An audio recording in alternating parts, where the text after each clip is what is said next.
시청자 여러분 안녕하십니까. 교과서의 친일파들, 오늘은 여성 기독인에 대해서 알아보는 시간을 갖도록 하겠습니다. 먼저 오늘 또 나오신 분 소개를 좀 해드려야 되겠죠. 광복회 고문 변호사이신 우리 정철승 변호사님 나와 계십니다. 안녕하세요. 네, 안녕하세요. 정철승 변호사입니다. 네, 고맙습니다. 그리고 또 네. 자, 오늘 여성 기독인에 대해서 같이 좀 얘기를 나눌 우리 양희삼 목사님 나와 계십니다. 네, 안녕하세요. 반갑습니다. 양희삼 목사입니다. 네, 우리 양희삼 목사님은 온라인 교회 카타콤 이제 네, 거기 담임 목사이신 거죠? 네. 담임 목사라고 표현하는 게 맞나요? 뭐 그냥 담임 목사가 한국에서 학교 많이 쓰는 좋은 표현은 아닌 것 같아요. 아, 네. 네. 굳이 뭐 목사가 있으면 다 같은 목사지 뭐 담임 목사 뭐 이렇게 만드는 거는 좀 그런 예. 것 같은데. 그리고 목사님 민주기독 시민연대? 네, 예. 그 단체도 있잖아요. 네, 네. 저희 아직은 뭐 대단한 건 아닌데 일단 저희 방송을 그러니까 저희 방송의 모토가 민주시민 기독인을 위한 방송이어서 기독교인인 민주시민들이 좀 모여서 해보자 하면서 우리 이제 저한테 후원금을 보내시잖아요. 그러면 그거 가지고 저희 교회가 장소가 없앴으니까 예. 일단 비용이 많이 줄어서 저희가 이 장소에 있을 때 한 250만 원씩 막 더 낼 때도 있었거든요. 예. 월세를 내야 되니까. 뭐 저희가 이제 방송 스튜디오 만들고 뭐 이렇게 잘 만들어 놔 가지고 그렇게 했었는데 그거를 대신 우리 안진걸 소장님과 함께 좋은 곳을 계속 보내는 소장님이 저한테 목사님 이러면서 전화 와 그러면 거기다 보내고 그런 일을 하고 있습니다. 네. 네, 좋은 일 많이 하고 계시네요. 네, 고맙습니다.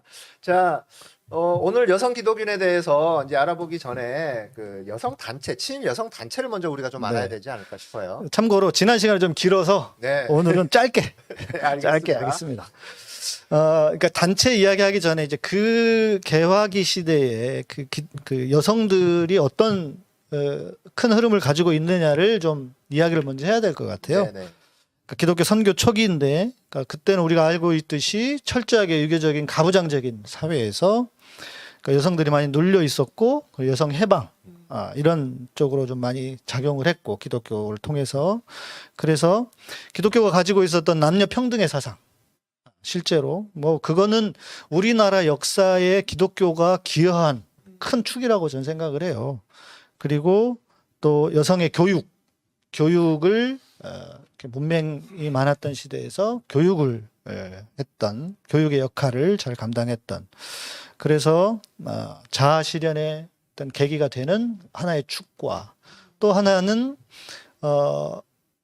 일제 시대니까 어떤 민족의 위기 앞에서 그 위기를 외면하지 않고 동참하는 여성들 이런 큰 흐름으로 두 개를 볼 수 있을 것 같아요. 그래서 실제 3.1 운동 때까지는 이 여성들이 많은 역할을 했다고 합니다. 그래서 국채보상운동, 또 뭐 송죽회, 대한민국 애국 부인회 뭐 이런 걸 통해서 기독 여성들이 참여를 많이 했다. 이제 이거를 좀 먼저 좀 욕하기 전에. 예. 그 국제보상운동 같은 경우에는 실제로 뭐 담배도 끊고 술도 끊고 뭐 하면서 한 20만 원 정도를 모금을 했다 그래요. 네. 그러니까 20만 원이면 지금의 우리나라 예산 규모나 이런 것들로 놓고 봤을 때 네. 한 7조 원 정도의 규모라고 합니다. 네, 7조? 한다고 해요. 20만 원이요? 예. 어이구. 그러니까 이제 얼마 전에 TBS의 정준희 해시태그에서 그때 당시에 언론들에 대해서 이제 살피면서 그런 얘기가 나오더라고요.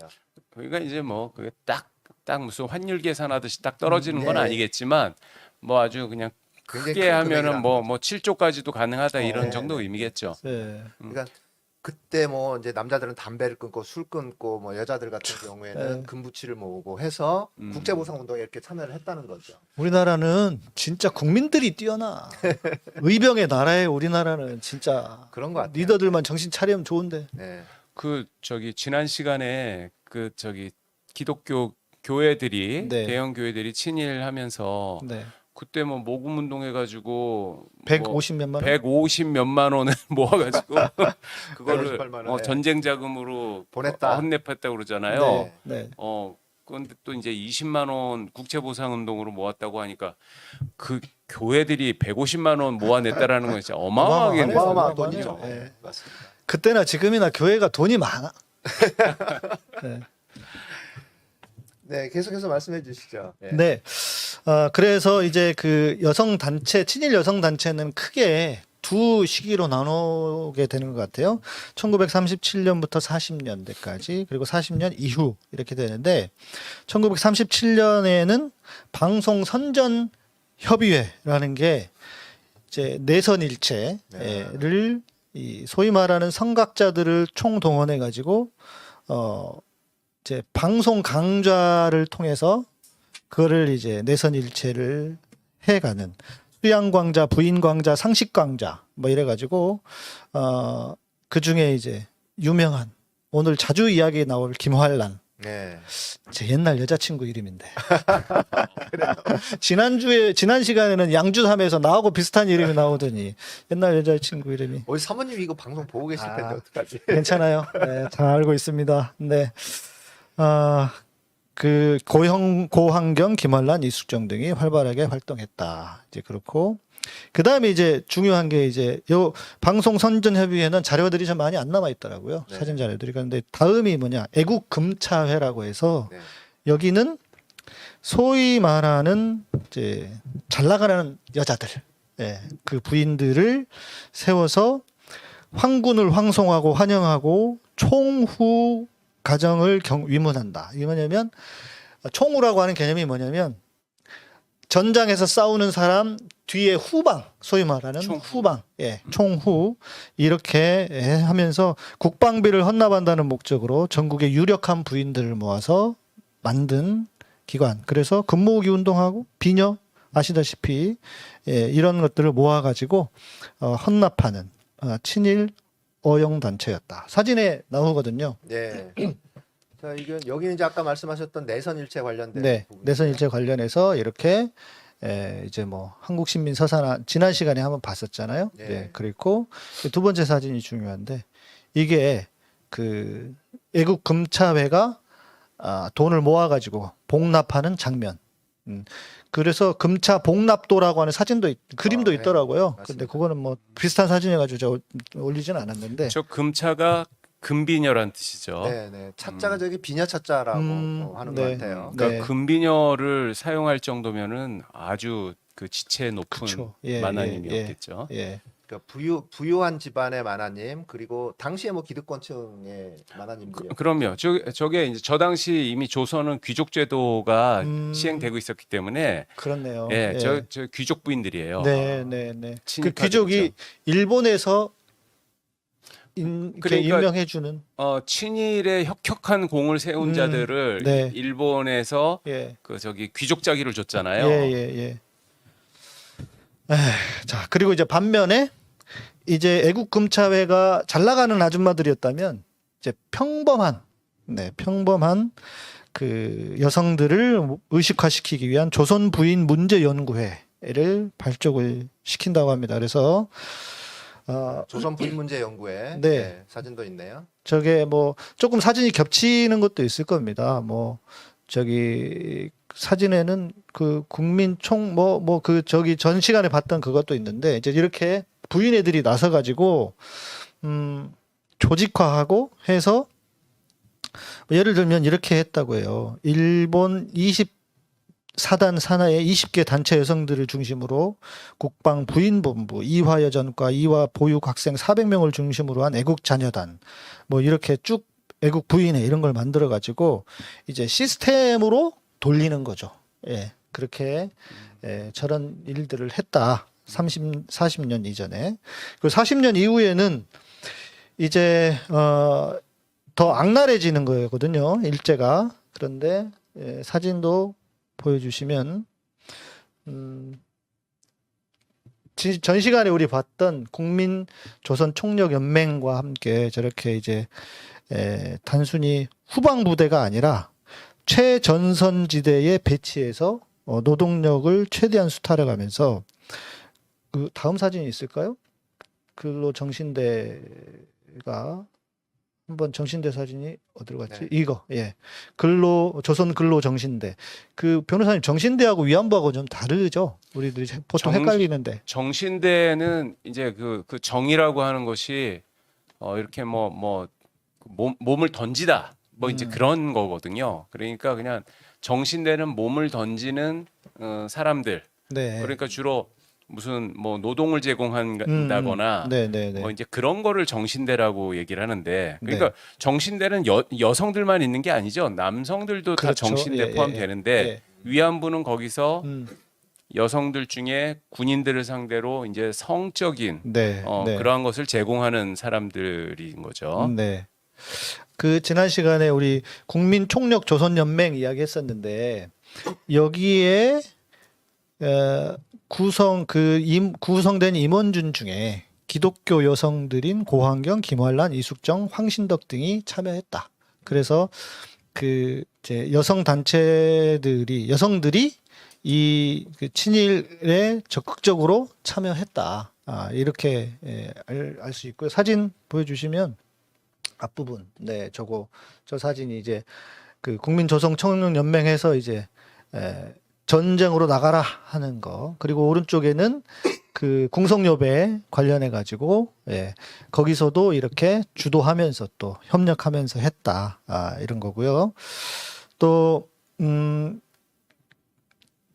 그 조선 임전 보국단이라고 하는데 여기는 예. 이제 이게 여기가 이제 1941년에 결성돼서 이름 그대로 전쟁에 임하기 위한 단체로 물질 근무 공출의 철저화, 그러니까 돈 내라는 거죠, 무조건. 그리고 국민 생활에 최저 생활화. 그러니까 국민들은 최저로 생활하지만 전쟁을 위한 모든 물질을 내놔라라고 하는 거고, 전시 봉공의 의용화. 그러니까 전쟁을 위해서 용감한 군인이 되라. 막 이러면서 수탈을 해 갔다는 것이고, 국민들을 최저 수준으로 생계 유지만 하게 하고 나머지 전쟁 물자로 모두 공출하고, 교회당에서 울려 퍼지는 종도 걷어가고, 노숙갈 전쟁 물자가 됐다. 저는 이건 기억하거든요. 저희 어머니도 일제를 겪으셨으니까 요 말씀을 하시더라고요. 제가 저희 어머니 살아계실 때 노숙갈 이런 거 숫자 다 긁어갔다고 그런 이야기를 하신 기억이 좀 납니다. 아니 그 네. 제기들이 이제 좀 사는 집들은 저보다 노쇠로 만들었잖아요. 그거 다 쓸어갔다고 하더라고요. 그 이제 그걸로 총알 만들고 대포알 만드는 거죠. 네, 네. 그리고 이제 뒤에 나오겠지만 박인덕이라고 하는 친일 여성인데 임전대책협의회에서 강연을 하면서 이런 말했대요. 승전의 길은 여기에 있다 하면서 그걸 이제 강연이 끝나고 나니까 시내 11개 장소에 70여 명이 채권을 들고 총후 봉공은 채권으로부터 라는 그런 슬로건으로 쉽게 말해서 돈을 모은 거죠. 그런 짓을 했다라는 겁니다. 네. 친일 여성단체 이제 아까 그 기독교 인물들 말씀을 하셨고요. 그럼 당시 지식인 부류였던 그 기독교 친일 여성들 가장 심각한 문제는 뭐가 있을까요? 크게 두 가지인 것 같습니다. 그러니까 대세 순응론. 그러니까 앞부분에는 그 김활란이든 박인덕이든 보니까 김활란 같은 경우에는 그 독립운동도 했더라고요. 네. 그런데 시간이 지나면서 흐름이 바뀌는 거죠. 일본을 벗어날 수 없다. 이렇게 또 생각했던 사람들이 많은 것 같고, 그래서 대세에 순응하자. 이제 이렇게 가는 사람들. 그래서 이런 이야기를 했다고 해요. 비상시국에 있어서 기독교 여자 청년들은 내선 일체의 깃발 아래 모이지 않으면 안 되었으므로 시국을 재확인하는 동시에 한국 시민으로서 앞날의 활동을 근본 제네바 동맹을 탈퇴하고 동경에 있는 기독교 여자 청년회에 가입하게 되었다. 뭐 이런 이야기들을 하면서, 그리고 이것이 모든 것이 대세에 순응하는 것이니 근본 우리 청년회가 제네바에 있는 여자 기청년 연합을 탈퇴하고 일본 여자 기독연맹에 가입하는 것은 당연하다. 소위 말하는 대세가 어쩔 수 없다. 이런 게 하나가 있었던 것 같고, 또 지난 시간에 우리 변호사님께서 말씀해 주셨지만 이 그 황국 신민화에 대해 교육을 워낙 받아가지고 자연스럽게 열등 의식이 내재화돼 있었다. 그래서 소위 말하는 이 내지인 일본 본토의 여성들보다 우리는 열등하다.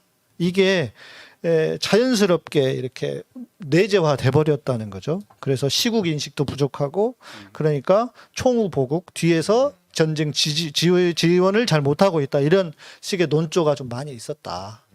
그렇게 얘기를 하고 있습니다. 네. 당시에 이제 기독교를 통한 근대 교육 쪽에서 굉장히 많은 역할을 좀 하지 않았나요? 친일 여성들이? 당시에. 예. 네. 초창기에는 아무튼 뭐 친일 행각을 벌이지 않았다고 하더라도 나중에는 친일 행각을 벌이면서 또 기독교 여성으로서의 네. 교육의 역할도 또 담당을 하지 않았나 싶어요.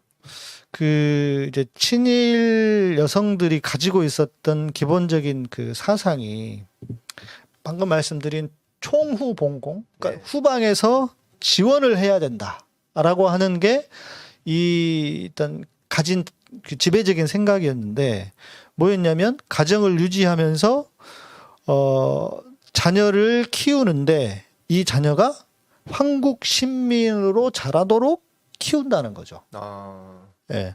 그리고 그 자라면 충성스러운 군인을 길러내는 양육이 목표고, 근데 이것이 이런 것들이 당시에 근대 교육에서 어떤 그 당연시 여겨지는 여성들이 뭐 이제 그런 쪽으로 워낙 뭐 그 세뇌 교육을 많이 했을 테니까요. 그래서 총후의 어린이를 양육하는 일이고 하면서 소위 말하는 황국 신민 프로젝트에 그대로 젖어 들어갔던 그런 여성들이 어떤 근대 교육의 어떤 핵심이 아니었나. 그래서 이런 얘기가 있더라고요. 국민의 재생산 역할, 여자의 역할이 네. 그러니까 자녀를 낳아야 되니까. 그리고 문화적 재생산 역할, 상징적 역할, 노동자의 역할. 그러니까 그 이제 자녀를 양육하고 한국 식민으로서 양육하면서 동시에 또 노동까지 하게 되는, 후대로는 더 가게 되고, 예. 이런 역할들이 그 시대의 어떤 좀 자연스러운 여성들의 인식이었다. 예. 식민지 근대 교육에서. 그러면 이제 식민지 지식인들 사회에서 사실 여성 지식인의 역할이 어떤 의미가 있는 거죠? 그러니까 대부분 그때 당시에도 어쨌든 남성 중심의 사회였을 거고, 네. 그래도 이제 신여성이랄지 뭐 네, 모던걸이랄지 뭐 이런 네. 의미의 여성 지식인들이 좀 있었잖아요. 그분들, 그러니까 그 여성 지식인들의 역할이랄지 의미랄지 이런 거 어떻게 봐야 되는 거죠? 그러니까 그게 지금하고 달리 예. 철저하게 가정 중심. 그러니까 가정에서의 역할을 하는 여성. 이게 우선이고요. 그리고 실제로 기독교 교육도 선교사들의 기록에 의하면 그 맥락을 좀 같이 하고 있더라고요. 그래서 이화 학교의 2대 학장인 로드 와일더라고 하는 분이 이렇게 얘기를 했습니다. 우리의 교육 목적은 한국 여성으로 하여금 참된 가정을 유지하는 데 조력자가 되고, 우리 학교가 교사가 되며, 학교의 교사가 되며, 기숙학교의 조수가 되고, 의료 사업에 있어 간호원이나 조수가 되게 하는 데 있다. 그러니까 당시의 한계를 남성 중심의 가부장 중심의 사회를 한계를 인정하면서 가정을 세우는 조력자 역할. 이게 여기에 초점을 맞췄다는 거죠. 그래서 뭐 소위 말하는 뭐 음식 만들고 의복 짓고 자기 몸과 집안을 깨끗이 하는 법을 배워야 한다. 예. 지금 같으면 큰일 날 발언인데. 예. 근데 저는 또 그런 생각을 좀 해봐요. 그 남성인 경우에는 전통적인 지식인과 개화 지식인들로 나뉠 수가 있었을 겁니다. 네. 신학문을 공부하고 그런데 이제 사실 일제 강점기 당시 구한말서부터 신학문이라고 하는 거는 사실 기독교하고 거의 같은 그렇죠, 개념이었거든요. 그렇죠. 예, 신학문을 접할 수 있는 게 기독교와 관련된 기관이었으니까. 네. 그런데 여성 지식인 그거는 이제 새로운 그 전통적으로 우리 그 유교 사회에서는 여성들은 교육하지 않았으니까. 네. 그런데 여성 교육이라는 개념이 생겨난 것이 그게 이제 개화기 때고, 네. 그리고 여성 교육이라고 하는 것은 기독교와 동시에 주입된 거거든요. 네. 예, 그러니까 구한말에 나타난 근대기에 나타났던 우리나라의 여성 지식인들은 기독교 여성일 수밖에 없었던 것이고, 네. 예, 그런데 그 기독교 여성은 목사님이 말씀하셨던 이제 두 가지의 어떤 그 딜레마랄까 이런 것이 있었던 거죠. 네. 그건 뭐냐면은 식민지의 여성으로서 가지고 있었던 네. 어떤 그 모순과 질곡 플러스 네. 봉건주의 사회의 여성으로서 그렇네요. 가지고 있었던 모순과 질곡, 예. 이 두 가지 사이에서 아마 대단한 그거를 극복을 하고 또는 또 거기에 순응을 하고 하는 어떤 그런 고뇌들이 있었을 것 같아요. 네. 그리고 뭐 제가 아까 농담처럼 말씀드렸지만 지금의 기준으로 이 시대를 보면 뭐 좀 이해할 수 없는 영역들이 많이 있는데 네. 이때는 뭐 워낙 여성들의 인권이라든지 이런 것 자체가 네. 이제 처음 기독교를 통해서 이제 생겨나기 시작한 시절이었으니까요. 네. 예. 그 여러 가지 이제 그 단체들 중에서 사실 저는 YWCA 또 YMCA 뭐 이런 단체들에 대해서 좀 주목을 할 필요가 있을 것 같아요. 그러니까 네. YMCA나 YWCA 오늘은 이제 뭐 여성 그 기독인 관련된 방송이니까 YWCA 여기가 처음에는 반일 운동을 했다가 나중에 그렇죠. 또 친일로 바뀌는 거죠. 그 이제 지금도 존재하잖아요. 예, YWCA, YMCA는. 그러니까 실제로 초기에는 아주 그 역할을 많이 하고 원래는 이제 YWCA가 영국에서 19세기 중반에 산업혁명 중에 사회 참여로 기독교 신앙을 드러낸 근대 복음주의 기독교인들의 전통을 따라서 결성됐다. 이제 이렇게 시작인데 그래서 처음에는 그 교육 활동, 뭐 성경 공부 강연회, 야학 운영, 여성 교육 활동에 집중을 했어요. YWCA가.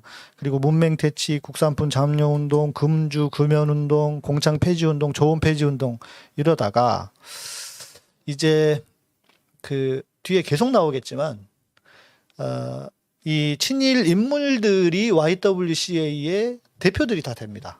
그러면서 아주 적극적으로 그러니까 친일을 위해서 존재하는 것처럼 돼버린 YWCA. 그러니까 지난 시간에 모든 교회가 교단이라든지 모든 교회가 다 친일로 돌아섰다고 하는 것처럼, 네, 지금 이 YWCA도 중심이, 그러니까 여성들의 친일 중심에 YWCA가 있었다 해도 과언이 아닐 정도인 것 같습니다. 그러니까 이제 기독교 여성이 친일을 했다기보다는 네, 당시에 이제 일제강점 1930년대 말서부터 40년대는 네, 우리나라의 기독교가 기독교 교회들이 총체적으로 친일로 돌아서 그렇죠. 버렸잖아요. 예, 예. 그러니까 이제 그 총체적인 변절과 배교 속에서 여성들이 있었던 거죠. 네, 네, 네, 네, 네. 네. 그렇죠. 뭐 기독교 여성들만 그렇게 했다기보다는 큰 흐름 속에서 교회라든지 이런 흐름 속에서. 네. 그러니까 뭐 이제 어쨌든 그럼에도 불구하고 각자의 친일 행각이나 이런 부분들은 또 정확하게 짚고 넘어가야 되는 네. 부분인 것 같고요. 네. 그러니까 이게 그런 흐름 속에서도 사실 독립운동을 했던 분들도 굉장히 많이 있었고 나라를 위해서 목숨을 바친 분들도 많이 있었기 때문에. 그럼요. 예. 예. 자, 어떤 분들이 이제 이런 질문을 분명히 할 것 같아요. 기독교면 기독교지 이걸 왜 굳이 남녀를 구분해서 방송을 해야 되느냐라고 질문이 이제 분명히 들어올 것 같은데 네. 그 부분에 대해서 좀 한 말씀 해주시죠. 그러니까 이런 생각이 들어요. 소위 말하는 그 우리의 친일의 역사에서 가장 아픈 역사가 위안부잖아요. 어찌 네. 보면 뭐 다른 어려운 여러 가지도 있지만 지금까지 해결되지 못했고 그런데 그 위안부라든지 그 여성들이 그 식민지 사회에서 그 희생을 당하는 그 중심에 한국 여자들이 있었다는 거죠.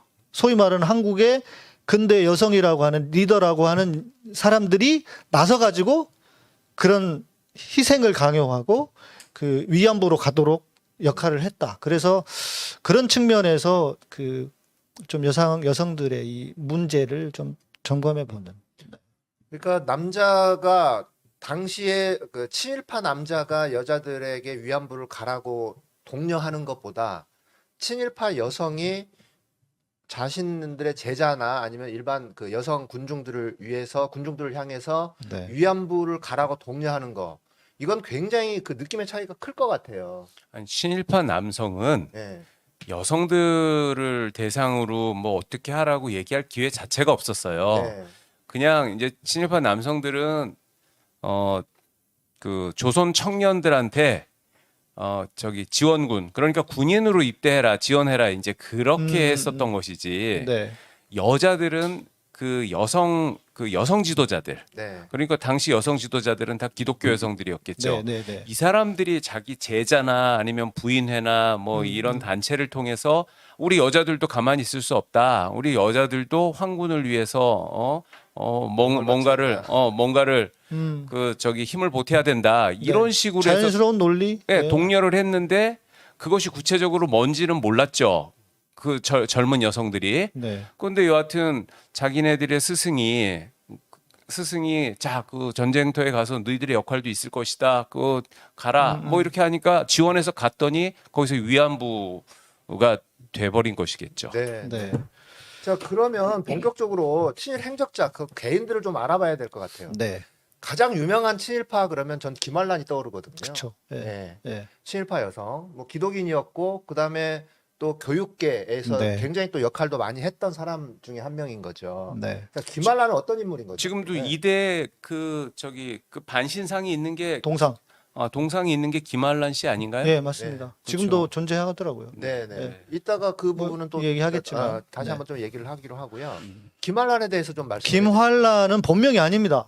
아, 본명이 예. 아니에요? 원래 이름이 기득이더라고요. 기득. 그럴 줄 알았어요. 기득권이었구나. 아니 이름이 너무 세련됐어. 예. 당시 근데 이름치고는. 왜 환란이냐면 네. 세례를 받고 그 세례명이 헬렌이었대. 헬렌. 헬렌. 그래서 환란. 사무엘이 사무엘이 삼열이 된 되는 것처럼. 것처럼. 네, 네. 그래서 환란이더라고요. 이름이 진짜 되게 세련됐잖아요. 네. 그래서 저도 좀 신기했는데 공부를 하다 보니까 아 그랬구나. 이게 김환란이고 원래 인천 출신이던데. 그래요? 네, 우리 그 작가님 인천 아니세요? 저는 인천 이제 출신? 지금 저는 출신은 인천이 아닙니다. 출신은 아니시고. 네. 네. 저는 출신은 저 호남입니다. 네. 남원이라고요. 자, 여튼 뭐 그래서 아시다시피 뭐 이화학교의 초대 우리 사진 나오고 있는데 그 초대 학장, 총장, 이사장이면서 총장을 재직을 했고 뭐 여러 가지 뭐 수도 없는 이게 해방 이후에도 엄청난 일들 많이 했습니다, 이분이. 네. 그래서 막 훈장도 받고요. 예, 뭐 근데 인상 자체가 좀 대단히 거물 같은 인상이에요. 네. 네. 아니 우리 아까 앞에 그 변호사님께서 그 관상을 좀 배우셨다고 하셨는데 네. 예, 끝나고 제 관상은 어떤지 한번 여쭤보겠습니다. 그래서 이제 이걸 것 같아요. 그 김환란의 그 친일 행위 중에 그가 이제 워낙 강연을 많이 다녔어서 그가 했던 발언들을 좀 집중해서 보는 게 좋을 것 같아요. 그리고 참고로 금난교회 있잖아요. 네. 금난교회가 금난 전도대를 모태로 세워졌는데 그 교회가 금난 전도대 근데 금난이 김환란의 이름을 따온 겁니다. 활자를 빼고. 활자를 빼고. 네. 그랬다고 하네요. 저 공부를 하다가 알게 됐는데. 그럼 금난교회를 김환란이 세웠다는 얘기인가요? 그러니까 세웠다기보다는 네. 그 이름에서 따왔다. 영향력이 크니까 네. 따왔다. 예. 그래서 이제 요 얘기를 김환란이 했던 발언들을 좀 보시면 이제 기가 막힌데요. 예, 그러니까 연도별로 있습니다. 38년, 39년, 42년 다 있는데 이거 뭐 너무 많아서 몇 개만. 42년에는 징병제와 반도 여성의 각오라고 하는 그 강연이었겠죠. 거기서 이렇게 얘기했습니다. 이제야 기다리고 기다리던 징병제라는 커다란 감격이 왔다. 허둥지둥 감격에 빠지는 것도 부질없는 일이지만 어쩔 줄 모르고 눈을 휘둥그렇게 뜨고 갈래를 못 찾는 것도 현명한 태도가 아니다. 우리는 나라를 위해 귀한 아들을 즐겁게 전장으로 보내는 내지의 어머니들을 부러워하며 칭찬도 했다. 그러나 이제는 반도 여성 자신들도 아름다운 웃음으로 내 아들이나 남편을 전장으로 보내야 한다. 왜 이렇게 말을 잘해?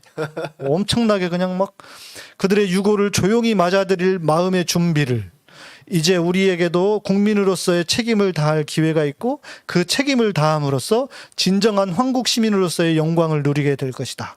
그 얼마나 황송한 일인지 알 수 없다. 이 감격을 저버리지 않고 우리에게 내려진 책임을 다하기 위해 최선을 다할 것이다. 야, 구구절절. 사실 그 발언만 가지고도 해방 이후에 뭐 극형을 당해도 할 말이 없었을 것 같아요. 그러니까 말입니다. 네. 어떻게 일본 입장에서 보면 얼마나 예쁘게 봤을까 세상에. 야, 이렇게 뭐 아들과 남편을 전장으로 보내고 그다음에 뭐 기쁜 마음으로 그 유고를 받아들일 준비를 하라. 그러니까요. 이게 사람이 할 소리입니까? 그게? 그러니까요. 지금 이게 일제가 아니라도 그냥 우리가 생각해 볼 때도 이거는 너무 좀 심한데 싶은데 이걸 일제에다가 이런 말을 했으니. 그러게요. 예.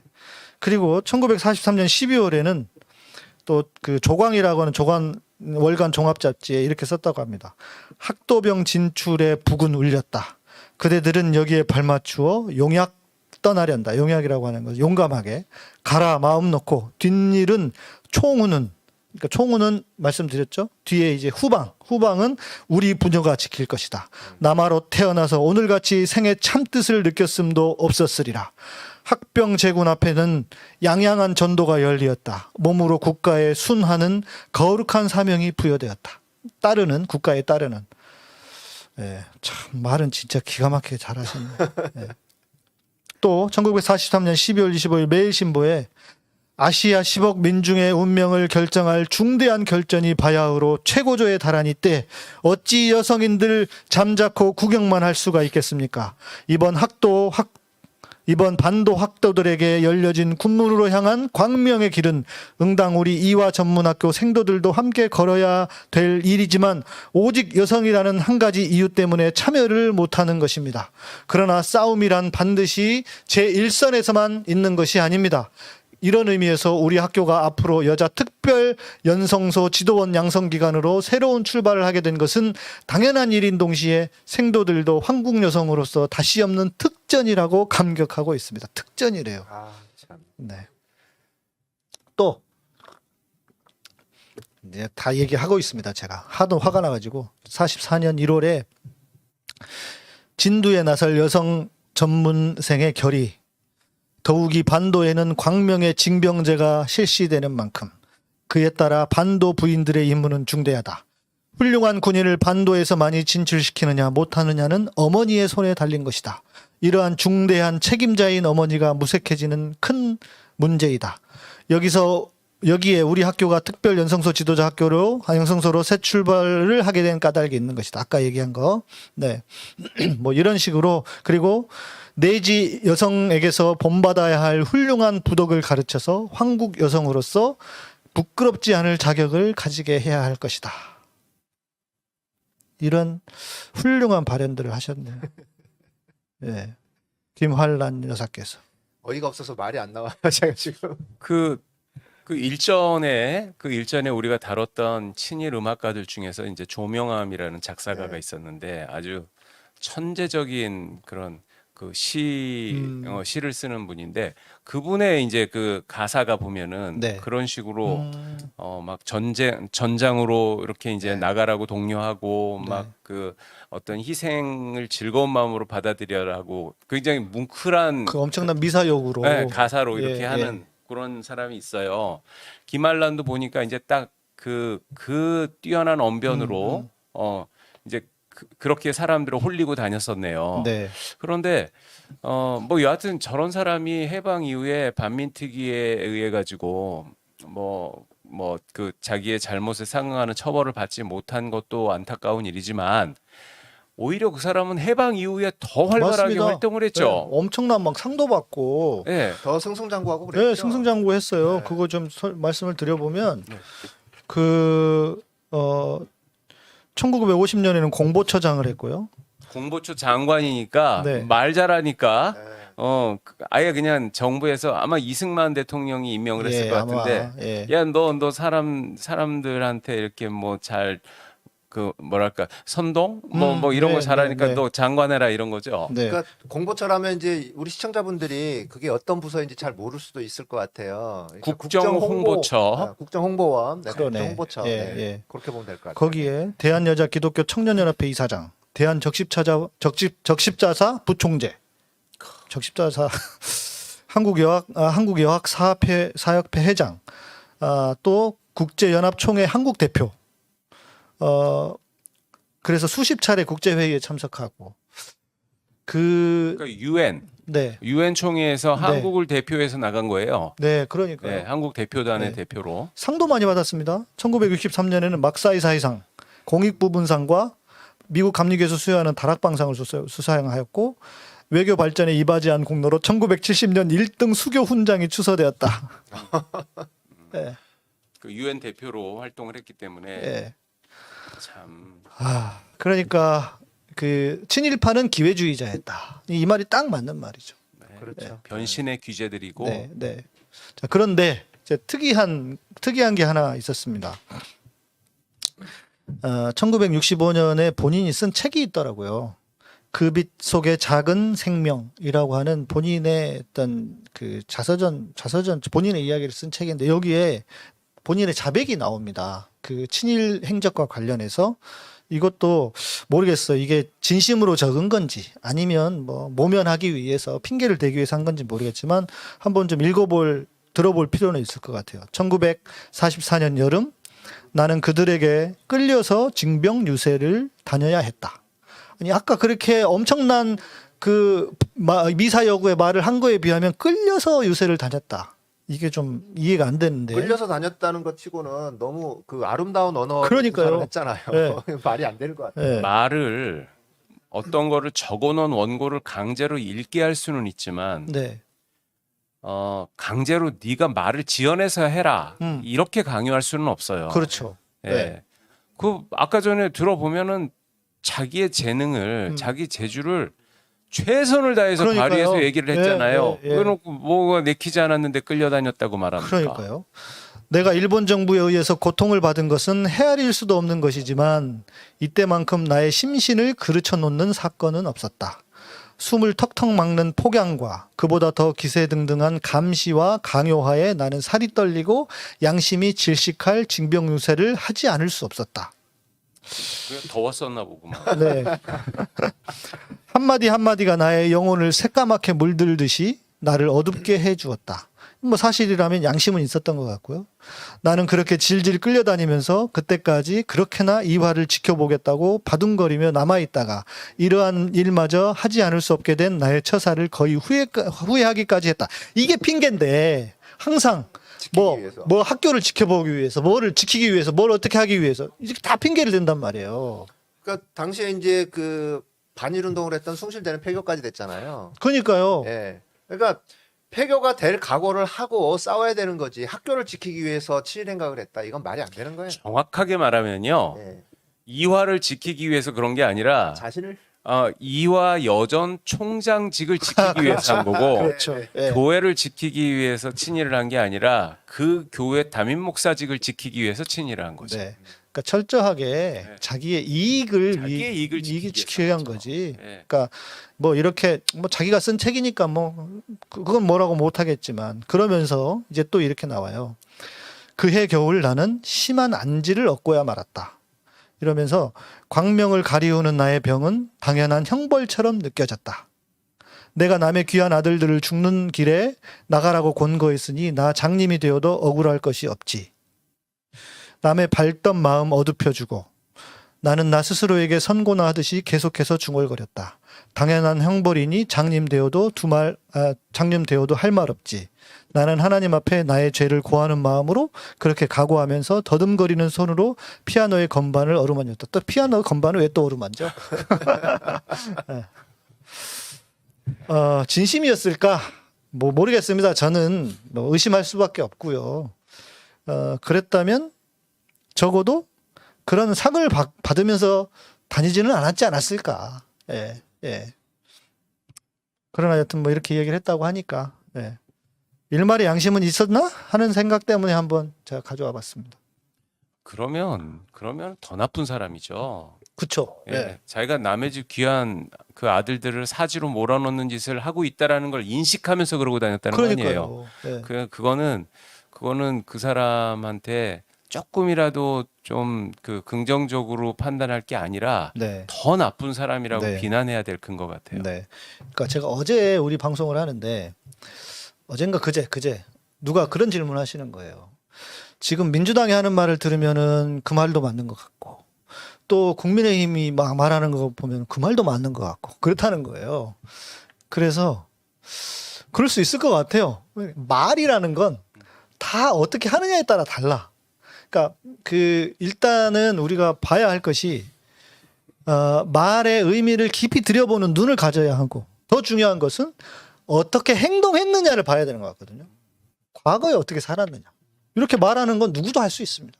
그럼요. 그런데 과거에 어떻게 했는데 말씀하신 것처럼 진짜 더 나쁜 거죠. 지금. 그럼. 그러니까 현재 미사여구를 사용한다는 건 오히려 과거의 자신들의 그 흑역사를 덮기 위한 어떤 포장 기술이지 네. 않을까라는 생각도 네. 드는 거죠. 네. 네. 자, 그러면 박인덕으로 한번 넘어가 볼까요? 네. 친일파 박인덕. 박인덕은 박인덕. 어떤 인물이었죠? 사진 한번 보여주시면요. 박인덕이라고 하는 인물 사진이 있습니다. 네, 왼쪽에는 좀 젊을 때 사진인 것 같고, 뭐 교수도 하고 뭐 여러 가지 일을 했더라고요. 굉장히 그- 성취 욕구가 높은 인상이네요. 네, 실제로 그랬던 것 같습니다. 네. 네. 김환란의 선배격이고요. 이화여대 출신이고, 농촌의 여성 계몽운동, 여성의 교육 활동에 참여를 했는데, 그 이제 초기에는 물론 당연히 늘 말씀드리는 것처럼 이제 독립운동도 했어요. 그 학교가 1941년에 덕화요숙을 설립을 하고 45년에 총독부에 의해 폐쇄가 되었다. 이렇다고 하면 이제 독립운동을 나름 했다는 거잖아요. 그런데 뭐 미국으로 해서 갔다가 미국에서 뭐 그 공부도 하고 왔는데 재밌는 게 있어요. 1930년 10월 26일에 이혼을 했는데 한국 역사상 최초로 남편에게 위자료를 주고 이혼한 여성이래요. 바람 피워서 이전에 잘 모르겠습니다. 아무튼 이 위자료를 줬다고 하니까 이 박인덕이라는 사람이 인덕대학교 설립자인 거죠? 그럴 겁니다. 네. 그 부분까지는 제가 잘 인덕대학교 모르겠습니다. 설립자로 제가 알고 있어요. 네, 그렇군요. 인덕대학교요? 예. 그럼 인덕원하고 관계 있는 거 아니었어요? 인덕대학교가? 인덕대학교 설립자 음. 박인덕. 예. 그러니까 실제로 약간 이제 지난 시간에 우리 그 양주삼 정춘수가 이렇게 경쟁하면서 했듯이 이 그 김환란과 박인덕이 조금 다르게 활동을 했더라고요. 그러니까 그 박인덕 같은 경우에는 농촌 계몽운동을 하고 했다면 김환란은 현실을 인정하고 여성들의 어떤 교육 뭐 이런 부분들에 좀 집중을 했고, 그런데 이제 이 역시 그 이제 좀 했던 강연을 많이 했으니까 다녔으니까 당시에 좀 들어봐야 됩니다. 박인덕은 황군의 어머니로서 가져야 할 자질과 사명에 대해 보다 구체적으로 말하고 있다. 첫째, 자녀를 건강하게 키워야 하는 이유는 아들은 개인의 소유가 아니고 천황폐하의 적자요 국가의 것이기 때문이다. 이게 약간 종교거든요. 기독교에서도 이렇게 하는요. 아들이 네게 아니고 다 우리 하나님 거지. 하나님 알아서 키울 거야 할 때 쓰는 말인데 네. 거기서 따와가지고 네 개인의 아들이 아니라 천황폐하의 아들이다. 이렇게 말하고 있는 겁니다. 둘째, 우리 아들들이 원만한 명예스러운 군인이 되어 멸사봉공하는 정신을 갖기 위해서는 어머니 스스로 군국의 어머니가 되는 수양을 해야 한다고 말했다. 이제 이렇게 말을 한 거죠. 모성 논리는 강연의 강사들인 기독교 여성 지도자들에 적극적으로 부각됐고 일제의 모성 찬양을 바탕으로 여성들을 군국주의의 일선에 나서게 했다. 그러니까 모성을 활용해서 일제 군국주의를 찬양하고 또 아들들을 방금 말씀드린 것처럼 내보내게 하는 그런 일들을 했다. 박인덕입니다. 자, 또 우리가 좀 눈여겨봐야 할 친일파 중에 한 명이 있어요. 이기붕의 부인이었죠. 박마리아. 예. 예. 박마리아에 대해서 한번 좀 말씀해 이분 주시죠. 재밌더라고. 예. 마리아가 지금 실은 이제 세 분 마리아가 있더라고요. 일제 시대에 그 조마리아라고 하는 그 누구더라? 우리 안중근 선생이 아니고 여기 보면 있는데 어머니죠. 어머니. 네, 예. 네, 안중근 네. 선생 어머니죠. 어머니인가요? 네. 예. 조마리아 그리고 또 김마리아. 네. 두 분은 너무 훌륭하신데 그에 비해서 박마리아는 아니다. 그러니까 뭐 김한란이나 박마리아나 다 세례명인가요? 모르겠습니다. 그런 것 같긴 한데 네. 그것까지는 잘 모르겠는데 자 말씀하신 것처럼 이기붕의 부인이었고요. 사진 있습니다. 네, 박마리아 사진입니다. 인상이 어떠신가요? 김한란 씨랑 비슷한 인상이에요. 아, 그러니까 이 지금 저런 그 여성계 지도자들의 인상은 좀 여성적이지 않았어요. 보면은 오히려 좀 약간 남성적인 인상을 가진 아. 사람들이 초기 여성계 지도자였던 경우가 많더라고요. 예. 네. 그러니까 이제 저분들도 인상이 저 박마리아 씨도 그 좀 뭐랄까 뭔가 굉장히 어떤 권력욕이라든가 그런 뭐 명예나 사회적 지위에 대한 욕구가 되게 높아 보이는 인상이 있잖아요. 네, 네, 네, 네. 제가 약간 그 사회비 관상 보는 사람 같은 말을 하는데 전 누가 보더라도 그렇게 안 보입니까? 네, 네, 네, 예. 네. 실제로 또 그런 역할을 했었죠. 이기붕의 부인으로서 네.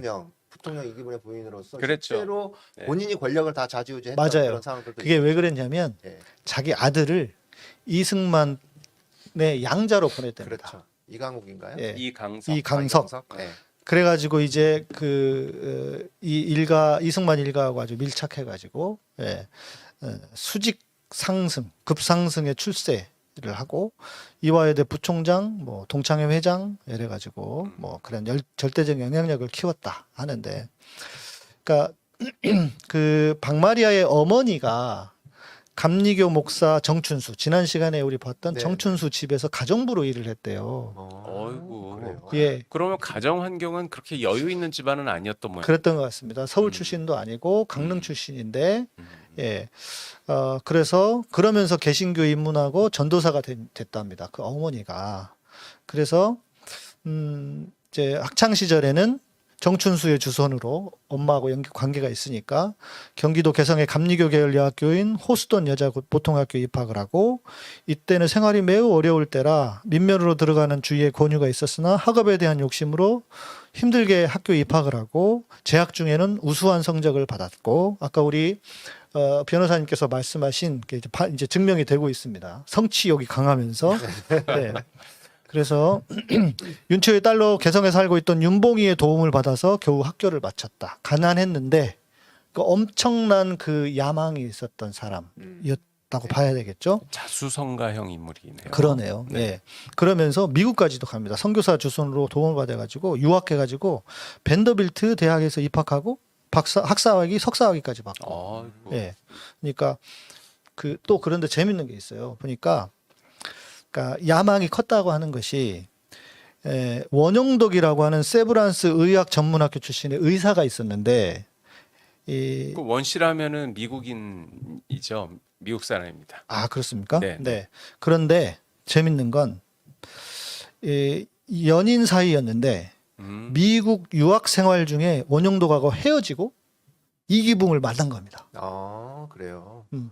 그러니까 언더우드 가문이 그 원시성을 갖고 있는 거죠. 그렇죠. 예, 예. 예, 그래서 원씨로 바꿨죠. 헤어지고 이제 이기붕을 만나서 결혼을 한 거죠. 갈아타기를 한 게 아닌가. 출세를 위해서 이 사람이면 내가 그러면서 갈아탄 게 아닌가, 그렇게 의심이 그럴 됩니다. 수 있죠. 예. 뭐 원씨가 한국 사회에서 뭐 지위가 올라가봤자 한계가 있으니까. 네. 이러면서 이제 그 이전에 1938년 내선 1차에 아래서 그 일본 YWCA 산하로 흡수되는데, 이때 박마리아는 김환란, 뒤에 이야기할 유각경과 함께 중심 역할을 했고, 뭐 그 지식인들 동원해서 친일 강연 했잖아요. 거기에 적극 참여하면서 일제 침략을 지원을 했었다. 오히려 박마리아는 그 이후에, 그 해방 이후에 이기붕, 이승만 관련해 가지고 뭐 역사들이 많더라고요. 근데 아무튼 친일을 통해서 그 어려운 가정에서 자수성가해서 거기까지 올라가서 뭐 했다. 예. 뭐 늘 말씀드리는 기회주의자가 아니었나 하는 생각이 듭니다. 그러니까 뭐 결국 이제 박마리아도 친일 행각을 했을 때 당시에는 뭐 연설이나 뭐 이런 것들을 통해서 네, 친일 네, 행각을 네. 한 건가요? 예, 예. 그렇게 뭐 그때 당시에 이제 그 여성들 YWCA를 네. 중심으로 그 여성들이 뭐 곳곳에 뭐 그때는 뭐 방송이 막 있어서 한 사람이 쫙 풀고 뭐 유튜브 있던 시절도 아니니까 여러 명 역할을 나눠서 했겠죠. 예, 그렇게 강연에 다니면서 당연히 이렇게 친일 행각을 벌였다. 예. 자, 그러면 또 다른 친일파 유각경. 네, 좀 많이 생소한 나오더라고요. 이름이긴 해요. 네. 근데 이제 이 자료를 찾아보니까 많이 나와요. 아, 김환란, 유각경 이렇게 가지고 좀 많이 나옵니다. 네, 네. 유각경에 대해서도 말씀을 좀 해주시죠. 네, 유각경. 여기는 지금 정신여고. 예, 정신여고. 예, 여기를 졸업하고 베이징 유학도 하고 6.1준의 조카더라고요. 오. 예, 개화파였던 6.1준의 조카였고, 예, 그래서 6.1준의 동생인 아버지 유성준을 따라서 기독교에 입문을 하고요. 유성준은 그러니까 우리 유각경은 지금 위에서 이야기한 박마리아와 달리 좀 뼈대 있는 집안이었고 있는 집안이었어요. 그래서 양반 가문에서 태어나서 유성준이 옥중에서 성서를 읽고 독실한 기독교인이 된 인물이고 아버지가 그래서 일제강점기에 뭐 참여관과 중추원 참의를 지낸 친일파의 딸이었고 계속 YWCA가 나와요. 1914년에 이제 중국의 집안 반대를 무릅쓰고 베이징 유학을 했다가 귀국해서 유치원을 세우고 이제 그 유치원 운영하고 이렇게 했다고 하는데요. 김활란 김필레라고 하는 여인과 함께 그 친일 행각들을 했고 여기서도 이제 이런 이야기들이 나옵니다. 그 했던 발언 좀 집중을 해서 보면은 이렇습니다. 징병제 실시에 있어 어머니로서 나도 아들 하나를 나라를 위해 바치게 된 것을 광명으로 생각합니다. 누가 생각나네? 주옥순? 네, 자기 딸 있으면 보내겠다고. 딸 있으면 위안부 보내겠다 그랬잖아요. 네. 본인이 가지고 왜 딸을 보내? 본인 인기가 없잖아요. 죄송합니다. 어머니 된 우리로는 지성으로 아들의 장래와 국가를 위해 강하게 길러 국가에 내놓을 각오가 되어 있어야 한다. 이렇게 그러니까 비슷해요. 친일 발언을 하고 친일 행각들을 하는 사람들. 그러니까 말씀드린 것처럼 계속 강연 다니면서 이런 일들을 하고 그러면서 이제 부와 편안한 지위를 얻었겠죠. 유각경 사진 보였었나요, 우리? 네, 유각경 사진 한번 다시 볼까요? 네. 네. 동글동글한 인상. 네. 네. 인상이 좀 어떤가요, 유각경은? 아니 저 사진 상태를 가지고 어떻게 합니까? 예.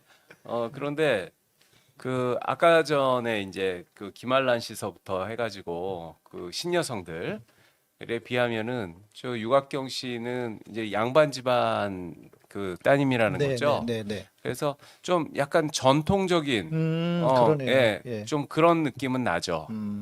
네. 그러네요.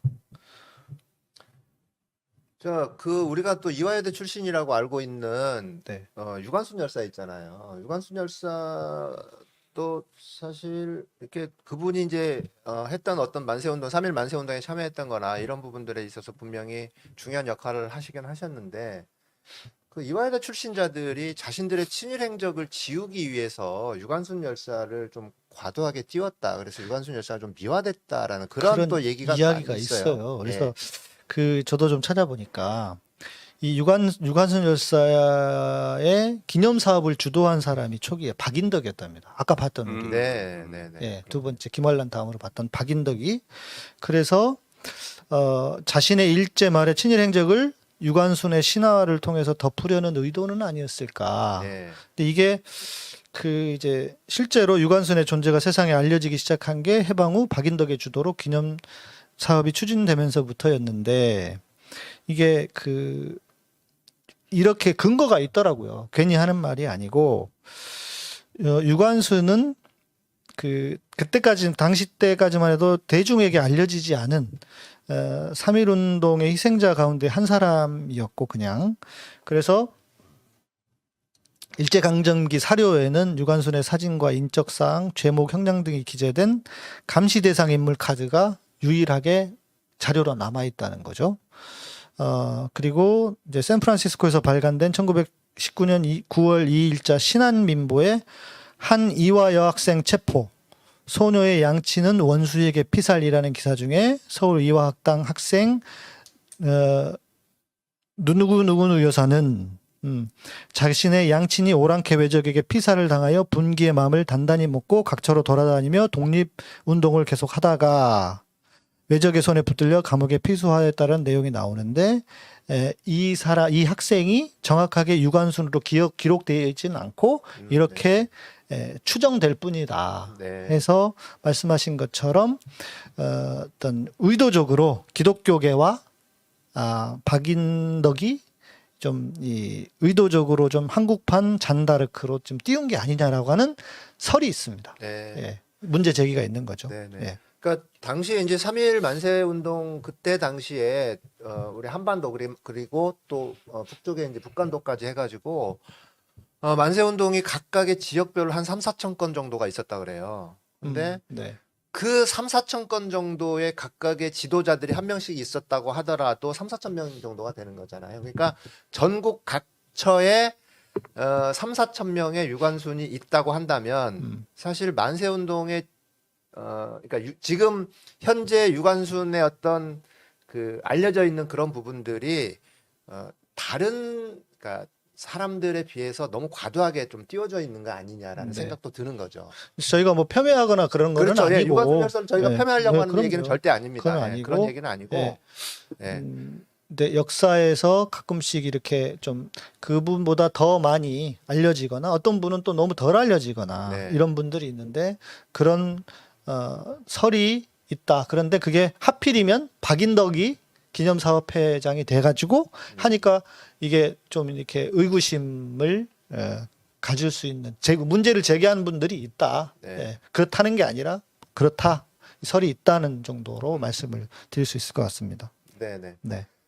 자, 그렇다면 우리가 또 친일 행적자들이 아까 이제 말씀하셨던 친일파들은 대부분 다 기회주의자였다. 다 기회주의자였다. 그리고 그러니까 일제 때는 친일파였고 해방 후에는 또 마치 자신이 억지로 그 친일 행적을 할 수밖에 없었다는 걸로 이렇게 얘기를 하면서 나도 그래도 독립운동을 했어. 이렇게 또 얘기를 하는 거죠. 네. 그러면서 그 후손들과 제자들은 추모 사업을 또 해요. 네. 막 동상이 막 건립돼 있고 그런단 말이에요. 맞습니다. 뭐 이화여대 김환란 같은 경우에도 예외는 아닌 것 같아요. 김환란 상을 뭐 제정한다고 했다가 그게 뭐 취소가 된 거죠. 이사장이고 초대 총장이고 막 하니까. 예. 예. 그 김환란 동상 또 철거 운동이 또 있었고요. 그게 이제 보니까 2005년에 크게 이슈가 두 가지였는데 2005년에 아마 그때 이제 그 친일파 관련해서 뭐 자료 만들고 할 때였던 것 같은데 사진 한번 보여주시면 저게 이제 왼쪽에 있는 사진이 그 김환란 동상입니다. 이화여대에 서 있는.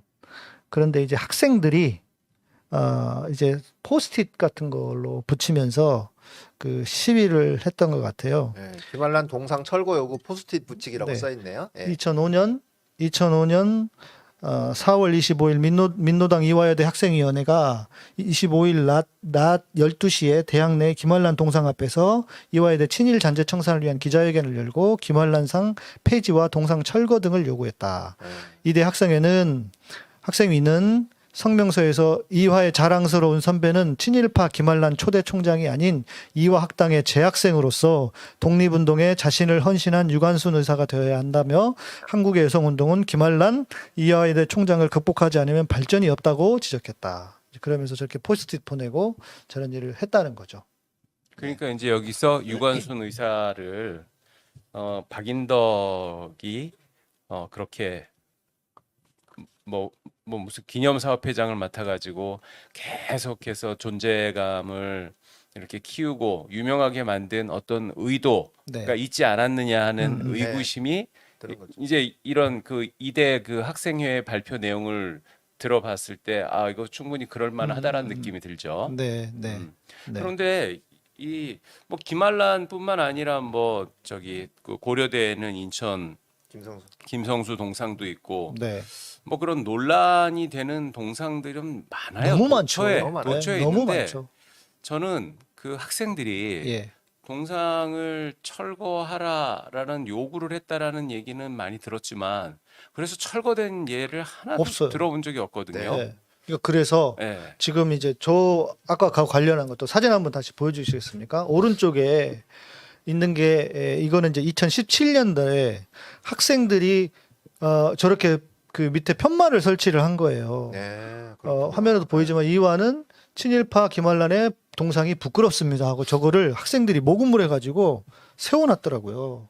그런데 2017년 11월 30일 기사입니다. 근데 저거를 계속 보여주십시오. 저 팻말을 학교 측에서 철거를 합니다. 오, 예. 2017년도. 예. 저거를 세워놨는데 학생들이 세우는 걸 모금해가지고 800만 원인가 모아가지고 모금한 거를 저거를 치워요. 철거를 합니다. 그러면서 뭐라고 얘기하냐면 이화여대는 2017년에 김활란 동상은 처음 세워졌을 때와는 다른 무게와 의미를 가지고 우리 앞에 서 있습니다라며 안내문이 부착된 교내의 다른 동상들과 달리 초대 총장 김활란 박사상이라는 단 한 줄로 이루어진 설명은 보는 이들 각자가 자기 몫의 성찰을 할 수 있어야 한다는 학교의 입장을 담고 있습니다. 라고 김활란 친일 행적 팻말을 없앤 배경을 설명했다. 그러니까 그냥 이거죠. 면피는 뭐냐? 다른 거는 자세하게 다 설명을 했지만 그냥 뭐 초대 총장 김활란 박사상 이렇게만 적어놨다. 그러니까 알아서 각자 해석을 하면 되는 거다라고 하면서 저 팻말을 치우게 했다는 거, 치워버렸다는 거죠. 말도 안 돼. 그러니까 이게 참 심각한 문제가요. 그 친일 잔재가 또는 친일의 과거사가 청산 안 되는 이유 중에 하나가 네, 그냥 친일 행각을 벌였던 그 반민족 행위자가 그냥 살다가 죽어버리면 그러면은 그 후에는 이제 뭐 역사적으로 평가해서 뭐 그 사람에 대한 어떤 뭐 기념물이나 이런 게 있으면은 뭐 철거해버리던가 이래버리면 되는데 네, 네. 그 우리나라의 그 친일 반민족 행위자들 보면은 네. 그 사람들이 사회 명사였고 맞아요, 맞습니다. 전부 다 또 교육 사업을 했어요. 예, 예. 예. 그렇기 때문에 지금 현재 그 사람들과 뭐 제자든 뭐든 해가지고 그 사람들과의 어떤 인연 연결이 안 돼 있는 사람이 거의 그게 없을 지금까지 그냥 굵게 내려오고 있기 정도. 때문에 네, 네. 그 친일 과거사 청산의 문제는 과거 역사를 청산하는 문제가 아니라 지금 오늘날의 문제거든요. 네. 우리 예. 한국 사회는 예, 예. 그게 참 어려운 것 같아요. 그러니까요. 요즘 이화여대가 저항하고 있는 거 아니에요? 그쵸. 아니 김활란 씨를 왜 지금 이화여대가 저항합니까? 예. 그러니까 이화여대가 김활란이거든요 지금. 그러니까요. 네. 예, 예. 그러니까 이제 너무 부끄러운 과거예요. 지난 시간에 그 교회는 어떻게 해야 되겠냐 말씀했잖아요. 그래서 저도 그런 생각이 드는 거예요. 부끄럽고 아프지만 이거를 평가하고 단절하지 않으면 이게 계속 반복되는 거거든요. 현재는 곧 미래가 되는 겁니다. 그러면 미래도 계속 그럴 거라고요. 과거가 현재가 되었듯이 예, 예. 그러니까 그렇다면 이 지금 상황에서 이거를 어떻게 해낼 수 있을까? 제가 지난 대선에 유력한 우리 그 주자 중에 한 분이 뭐 뭐였더라? 저기 아무튼 강연회는 아니었고 뭐 하는데 가서 제가 봤어요. 그래서 질문을 누가 하시더라고요. 당신이 대통령이 되면 친일파 문제 어떻게 해결하겠느냐? 그랬더니 그 양반도 정직하게 얘기하더라고요. 제가 된다고 해서 단칼에 뭐 해결을 하기 어려울 겁니다. 그러나 할 수 있는 거는 해보겠습니다. 이렇게 말씀을 하시더라고요. 그러니까 저는 진짜 우리가 지금 우리 대통령께서 뭐 너무 많은 일들을 하시고 지금도 뭐 알려지지 않은 좋은 일들 하고 계셨지만 저는 진짜 다음 정권에서는 우리 적폐청산을 하면서 친일 찬양하는 사람들 처벌하는 그 법도 빨리 발의하면서 좀 함께 이런 일들이 좀 있어야 되지 않을까. 근데 이 사람들이 다 국회의원이고 뭐 다 법관이고 하니 이거 어떻게 해야 되는지 참 답답합니다. 네. 네. 친일 청산도 해야 되지만 사실 저는 뭐 이런 부분들 그러니까 현충원에 있는 그 친일파 묘소들 어떻게 좀 파멸했으면 좋겠어요. 그러니까. 예. 네. 가고 싶지가 않은 거예요, 일단. 아니, 그러니까 현충원을. 그 목사님 말씀대로 예. 그 친일 청산은 그거는 참 대단히 힘들고 네. 또 아주 어마어마한 일이죠. 네. 하지만 그것이 힘든 일이라고 그냥 아무것도 안 하고 계속 시간만 보내면은 안 돼요. 네, 그럼요. 가능한 것서부터 다 그냥 그 눈에 보이는 하나하나부터 해결해 나가야 되는데 네. 방금 작가님이 말씀하신 것처럼 지금 그 국립묘지에 묻혀 있는 그런 그 친일 반역자들 이런 사람들 그 국가 국민들이 말하자면 이제 그 국가 사회의 성지잖아요. 네. 가장 큰 명예를 가장 명예로운 공간에 맞습니다. 예. 민족 반역자가 묻혀 있는 것은 이건 상식에 반하는 것이기 그러니까요. 때문에 예. 이제 그 묘소는 다른 데로 옮기고 네. 또 이제 이런 구체적인 실천들을 계속해 나가다 보면 네. 큰 변화가 일어날 건데 네. 무조건 어려운 일이죠, 힘든 일이죠 하면서 그냥 10년, 20년 아무 맞습니다. 변화 없이 계속 네. 지금 예. 오고 있는 거예요. 네. 그러니까 좀 저는 그런 일이 그러니까 작은 것에서부터 좀 시작해야 된다. 그렇죠. 예, 예. 우리 시민들이 또 실천할 수 있는 그런 부분들도 좀 있을 것 같아요. 그러니까 이제 뭐냐면 친일파가 만든 동상들 있잖아요. 친일파가 만든 동상. 전 김구 선생 동상을 친일파가 만들었다는 걸 듣고서 정말 깜짝 그러니까 놀랐어요. 친일파의 동상뿐만 아니라 뭐 옛날 그 우리 그 인물들의 초상화 예. 여기에 뭐 자기 얼굴 그려놓고 막 그렇죠. 이랬대잖아요. 네네, 그러니까 맞습니다. 예, 친일파들이 또 친일파 그 조각가가 예, 있어요. 예, 우리나라의 대표적인 조각가가 대표적인 친일 그 반민족 행위를 한 예술가라는 거예요. 네. 네, 네. 그 사람이 그 뭐 백범, 김구, 도산, 안창호 뭐 이런 여러 위인들 독립운동가들의 동상을 그 사람이 다 만들었다는 거예요. 아이고 참 진짜 그런 건 빨리 좀 철거를 해야 될 것 같아요. 예, 빨리 철거를 하고 빨리 바꿀 수 있으면 바꾸는. 그러니까요. 예. 그 네. 철거하고 다시 만들더라도 그럼요. 그렇죠. 다시 예, 만들더라도 이건 말이 안 되는 거예요. 김구 선생 동상을 어떻게 친일파가 만듭니까? 아이고 김구 선생님한테 우리가 할 도리도 아니에요. 그럼요, 후손들, 맞습니다. 예. 우리 후손들이 사실 이렇게 가만히 잠자코 있으면 안 된다고 봐요. 네. 예. 그래서 이제 저희 서울의 소리에서 이런 방송을 또 하는 네. 거예요. 예. 네. 그래서 제가 전공자도 아니지만 우리 작가님께서 제안하셨을 때 제가 열심히 공부해서 준비를 했습니다. 네, 아유 너무 고맙습니다. 근데 우리가 이제 이렇게만 하면은 마무리를 이렇게만 하면은 뭔가 찝찝해. 그럼요. 그래서 제가 이런 분도 진짜 계셨다는 거를 좀 우리 시청자분들께 저도 실은 잘 몰랐어요. 그러니까 우리가 너무 몰라. 우리 역사에 대해서 잘 모르고 이렇게 정말 훌륭한 분이 계셨구나라고 하는 걸 잘 몰라서 마지막으로 좀 소개를 해드리고 마무리를 좀 해보고 싶어서요. 김마리아 네. 열사신데 박마리아하고 헷갈리면 절대 안 그러니까 됩니다. 예, 절대 안 네. 됩니다. 예, 박마리아만 그 친일파였고 지금 보여드리는 저분이 김마리아 열사신데요. 아까 말씀드린 우리 안중근 의사의 어머니 조마리아 선생님과 함께 정말 훌륭하신 제가 이 부분은 좀 이렇게 그분이 하셨던 말씀들이 있어서 좀 이렇게 읽어 드리려고 해요. 먼저 좀 소개를 해보면 82년에 황해도에서 좀 태어났고 부친이 독실한 기독교 신자로 개화 사상에 일찍 뛴 선구자였고 마을에 교회와 학교를 세우고 민족 의식에 눈을 뜬 고모와 삼촌들도 신민회, 임시정부 활동 등을 하며 독립운동가의 길로 들어섰다. 계몽운동과 구국활동에 힘쓰던 집안의 영향으로 일찍부터 민족의식을 키워갔던 셈이고 김마리아 열사는 부친이 세운 소래학교 그리고 서울정신여학교에서 수학하고 교사가 돼서 교육 계몽운동에 앞장섰다. 한시도 독립을 생각하지 않은 때가 없었다. 그는 그렇게 말을 했던 김마리아는 1919년 도쿄 28 독립선언문을 국내로 전달하기 위해 유학 시절에도 입지 않던 기모노를 입고 허리띠에 독립선언문을 숨겨 들여오는데 성공한다. 그러니까 일부러 기모노를 입고 그래서 독립선언문을 몰래 복사하고 여성들을 모아 비밀 회합을 가지며 3.1 독립만세를 준비한 그녀는 3월 5일 서울역 광장에서 만세를 부르던 중 잡혀 경무총감부로 끌려간다. 6개월 후에 출감한 김마리아 열사는 전국 단위 여성 한일 운동 단체인 대한민국 애국부인회를 조직해 독립군 자금 모금에 앞장섰다. 그 뒤 중국 상하이로 망명해 대한민국 임시정부 여성 대의원으로 활동하는 등 독립운동 활성화를 위해 노력을 게을리하지 않았다. 하지만 조직원의 배신으로 다시 체포되었다.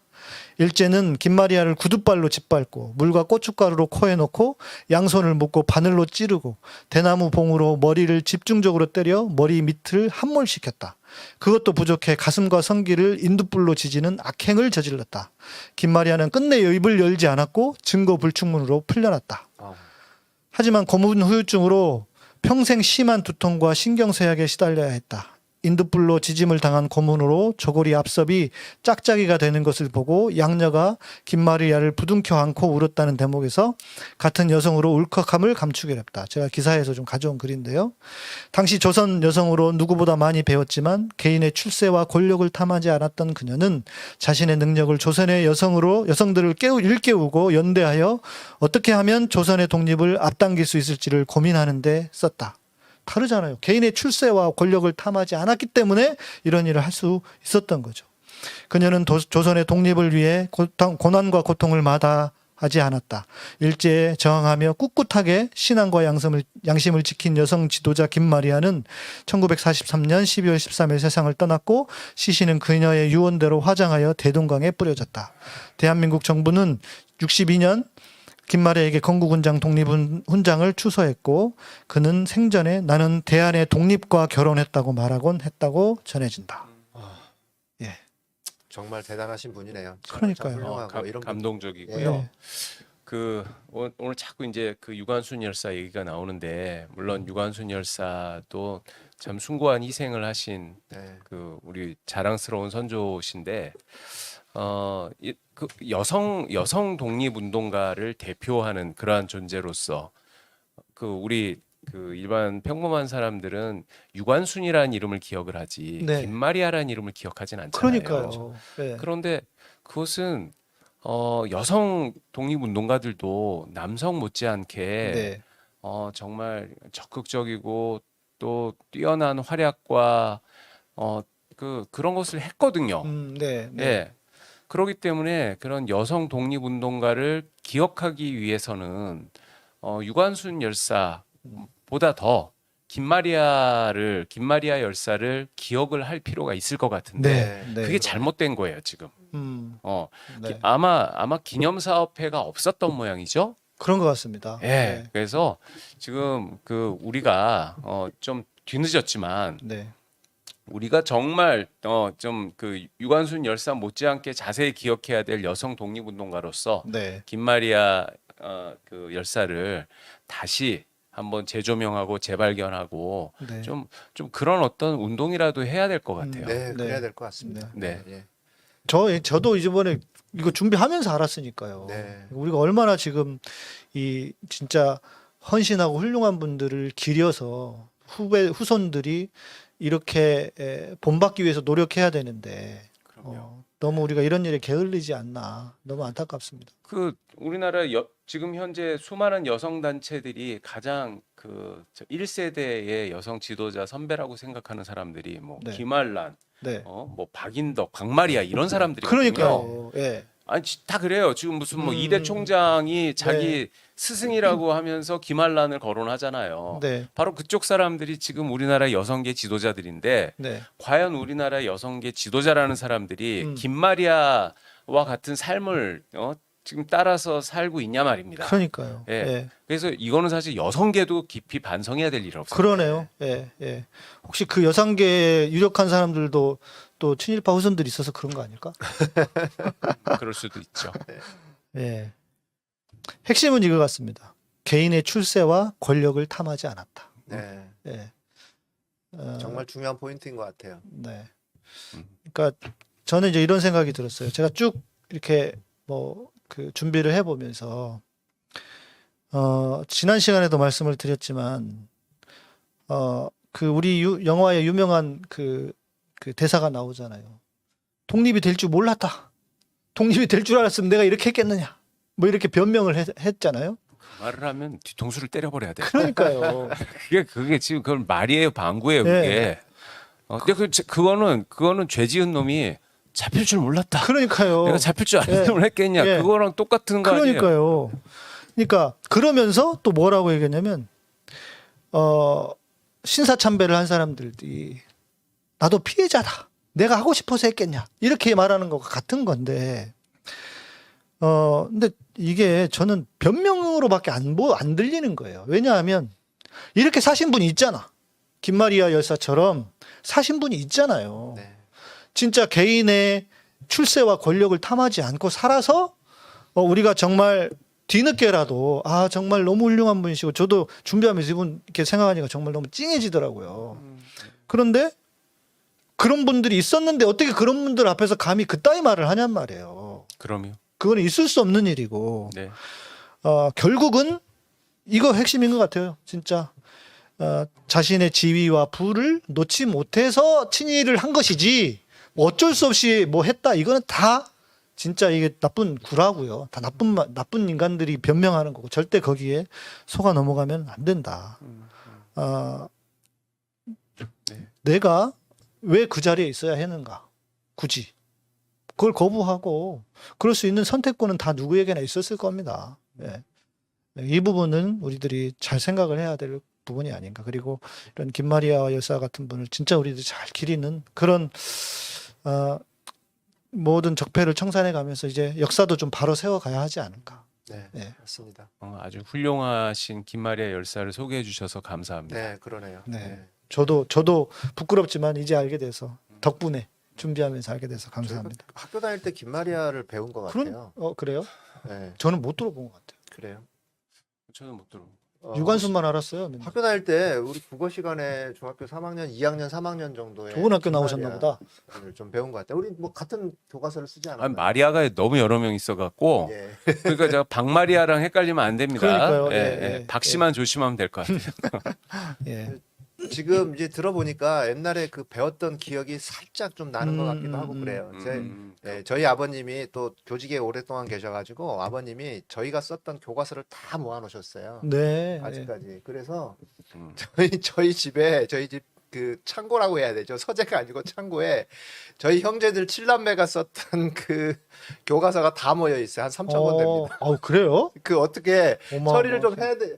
하면 좋겠어요. 그거 어디다 그 기부하시면 좀 돼요? 기부도 하고 싶고 그렇게 하고 싶은데 저희 아버님이 또 그 오랫동안 이제 모아놓으신 거니까 기부를 하더라도 저희 아버님 이름을 좀 네. 네.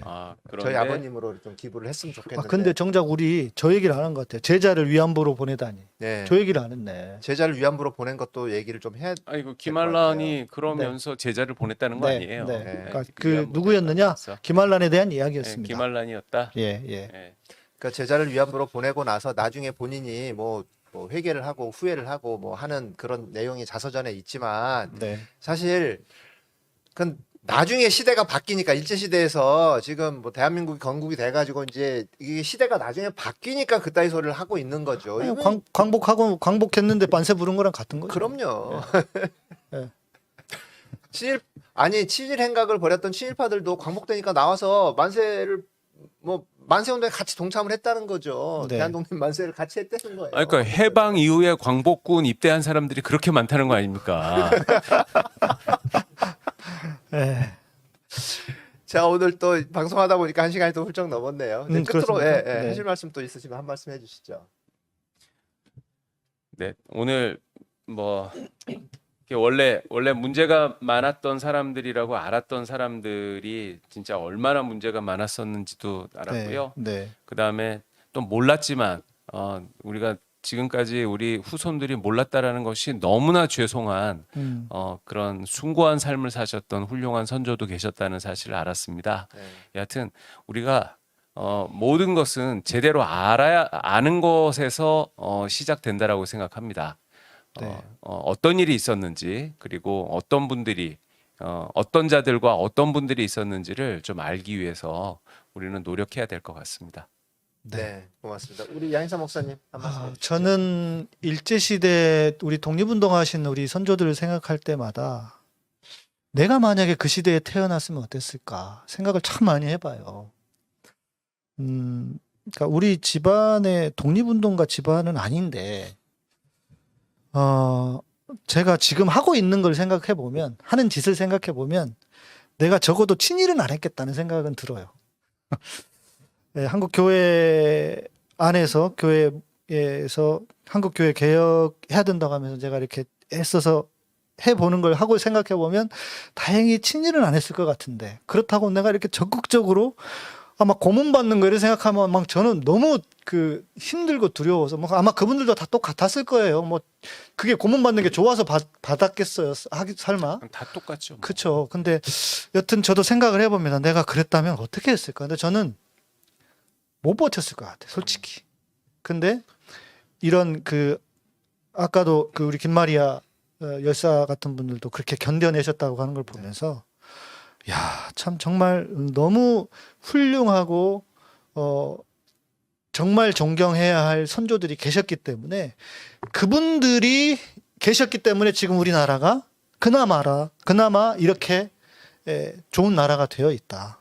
그래서 반드시 기억해야 하고 또 감사하는 마음 잊지 않았으면 좋겠고 또 저도 서울의 소리에서 이런 방송을 하자고 하셔서 저도 공부를 하면서 저도 새롭게 알고 깨닫고 배우면서 다시 한번 각오도 다졌고 또 배우게 되면서 너무 감사했고 이런 시간 만들어 주셔서 너무 고맙습니다.